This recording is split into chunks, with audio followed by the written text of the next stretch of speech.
আমি আজকে লিফটে ওঠার সময় আমার একজন আন্টির সাথে দেখা হলো। আন্টির ছেলের নাম হলো সাদাকা, বিউটিফুল নেম। ওর সাথে উঠতে গিয়ে আন্টি আমাকে বলছে যে ওর আব্বা মারা যাওয়ার 11 দিন পরে জন্মিয়েছে, একটা ছেলে জন্মেছে আল্লাহ রহমতে, যে তার বাবাকে কখনো দেখেইনি। আমরা যখন জাস্টিস চেয়ে থাকি, আমি অত সুন্দর করে, লাইকা খুব সুন্দর করে কথাগুলো গুছিয়ে বলেছে, আমি অত সুন্দর করে গুছিয়ে এই জন্যই বলতে পারবো না, কারণ এটা আমার ইমোশনের জায়গা, আমি পারি না। ও পেরেছে, মাশাআল্লাহ, মানে অ্যামেজিং।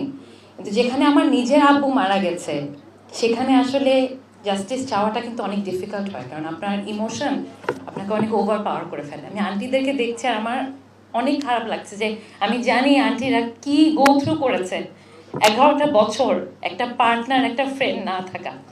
সো আমি নিজেকে যদি এখান থেকে সরাই, বাকিদেরটা চিন্তা করি, আমরা তখনই জাস্টিস দিতে পারি যখন আমরা অন্যের জাস্টিস নিয়ে চিন্তা করি।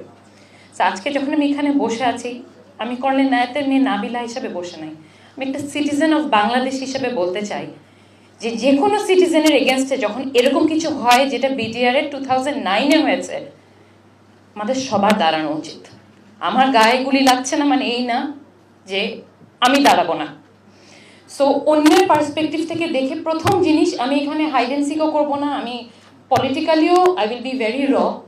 হায়াত মত একদমই আল্লাহর হাতে। দেখেছি 11 বছর 15 বছর দেখেছি যে হায়াত মত আসলে আমাদের হাতে না। আমরা ভাবি, ভয় পাই, কিন্তু আসলে আমাদের হাতে না। সো এটা একটা ইন্টারন্যাশনাল কনস্পিরেসি। যখন রিপোর্টস আসবে ইনশাল্লাহ আস্তে আস্তে, ইটস অ্যান ইন্টারন্যাশনাল কনস্পিরেসি।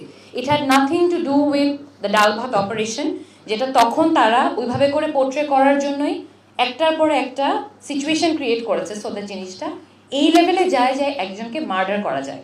আমরা এটাও জানি যে জোয়ানরা, যাদের জোয়ান বলা হয়, তারা এখানে মার্ডার করেনি। Sorry Sakib, I am being very raw about it. So এই পুরাটা was an international conspiracy, international একটা গ্রুপ এসে মার্ডার করেছে। এবং আমি যে রিকোয়েস্টটা সাংবাদিকদের কাছে করি, আপনারা এইবার 2024-এর জুলাই অগাস্টে অনেস্টলি দিয়ে রিপোর্ট করে সত্যি কথাটাকে বার করেছেন, আমরা অনেক গ্রেটফুল আপনাদের কাছে।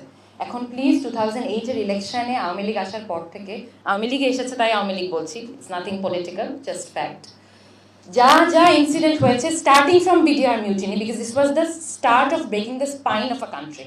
যখন massacre, exactly, tragedy and massacre, it should be started with that. এটা দিয়ে শুরু করা উচিত আপনারা যদি জাস্টিস খোদাই করতে চান, because this was the spine of the country. Best of the best অফিসার্সদেরকে একটা জায়গায় আনা হয়েছে, এবং তারপরে this massacre was committed against the country by international power and the regime that was back then looking after it, তাদের under এটা হয়েছে। সো প্লিজ একদম ট্রুথে যান, ভিতরে যান। ইমোশনের কথা বলি, ইমোশনের কথা বলতেই পারি, but let's just understand one thing, যে 57 জন হোক, 73 জন হোক, যত মানুষকে আপনি মারেন, একবার ফাঁসি দিয়ে যে মেরেছে তাকে কিন্তু আপনি, এটা কিন্তু জাস্টিস হয় না। 57 বারকে আপনি মারতে পারবেন একটা মানুষকে, 57 জনকে মারার জন্য পারবেন না। But let's not allow injustice to prevail in this country.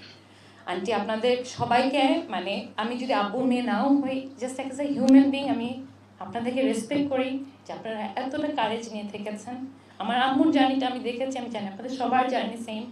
পিচ্ছিগুলা যারা আমার থেকেও ছোট, তোমরা অনেক ব্রেভ আপু, তোমরা অনেক ব্রেভ যে তোমরা এত কিছু পরে এত ভালোভাবে লাইফ লিড করছো, আর এত এথিক্যালি করছো।